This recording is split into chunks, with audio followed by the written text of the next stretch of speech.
خدا تو رو دوست داره. من میشه اینو فهمی؟ یه سری چیزا هم با قلب باید درک کرد. اصلا بعضی چیزا قابل به زبان آمدن نیستن. شما عطر گل یاس رو توضیح بده ببینم. آقا یه نفر تو جلسه ما بگه عطر گل یاس چجوریه، توضیح بده. همتون بوییدید. قلبی هم نیست، حسی، مال حس شامه است. توضیح بده. این نمیشه توضیح داد. کلمه برای این خلق نشده در ادبیات بشر. آثارشو میگن نشاط آوره. ببین بگو چیه، نمیشه گفت. اصلا اینه. نگاه کن، یه عطر بیار بگو. اینه. دیدی؟ یه سری چیزا هم با قلب باید درک کرد. محبت رو باید با قلب درک کرد.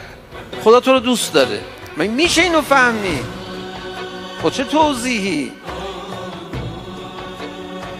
بالاترین استدلال ها رو بیار. چرا باید امام زمان پیامبر اکرم پرونده اعمال ما رو، حالا طبق آیه قرآن کسی به اهل بیت هم معتقد نباشه، طبق آیه قرآن پیامبر باید اعمال ما رو ببینه، پرونده اعمال ما رو ببینه؟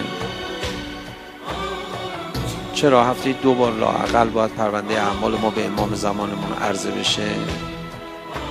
یه کار اداری روتینه؟ سرکشی میخوام بکنن؟ چیه دلیلش چیه؟ خب بگید برای من توضیح بدید. بیکارن باید وقتشون پر بشه؟ میشه؟ اصلا میشه شما یه همچین چیزی تصور بکنید در ارتباط با حضرت ولی اثر بارها له الفدا؟ یه دونه دلیل بیشتر داره. از بس به شما علاقه داره. محبت مادر به فرزند رو باید با قلب تجربه کرد. بعضی وقتا بچه ها هستن به مامانشون میگن که تو اون خواهر منو یا برادر من دوست داری، منو دوست نداری؟ مادره با تعجب نگاه میکنه میگه این چه حرفیه، من همه شما برام عزیزید. هر موقع دلت گرفت برو مناجات کن در خونه خدا، بگو که خدایا قلب ما رو ول کردی، آشغالدونی شده قلب ما. چند بار وقتی که قساوت قلب داری وایستادی با خدا چند دقیقه این حرفا رو زدی قلبتو باز نکرد؟ چند بار؟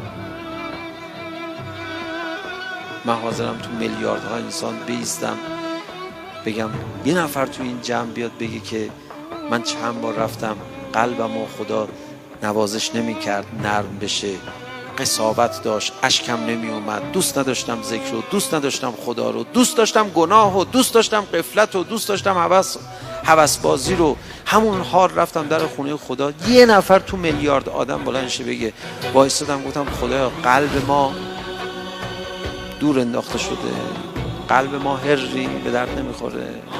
خدا جواب نداد، خدا ناز نکرد دل تو سرتو انداختی پایین دنبال دلت رفتی.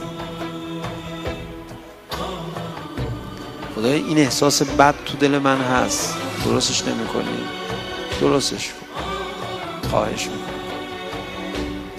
درستش نکنی نمیام، درستش نکنی نمیام، درستش نکنی آدم نمیشم، درستش نکنی گناه میکنم. خدا تو رو دوست داره، تو سرتو انداختی پایین دنبال دلت رفتی.